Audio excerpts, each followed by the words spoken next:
Kaitsevägi on tuntud oma suurte ja maitsvate toiduportsude poolest.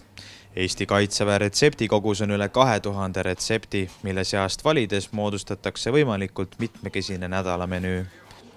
Me lähtume eelkõige kaitseväelase normdokumentidest, kus on siis täpselt määratletud kaloraaž, valgud, süsivesikud, rasvad ja nii palju kui on võimalik, on ka välja toodud menüü mitmekesisus.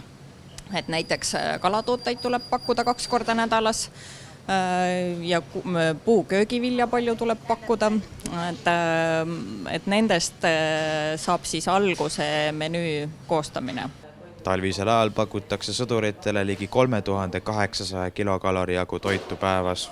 Suvisel ajal, kui energiatarbimine väiksem, ligi 3500 kilokalorit. Road on toitainete poolest tasakaalus ning hooajalised. See tähendab, et kui Eesti põllul kasvab maasikas, pakutakse seda ka Eesti sõduritele. Oleme saanud palju positiivset tagasisidet lasagne kohta.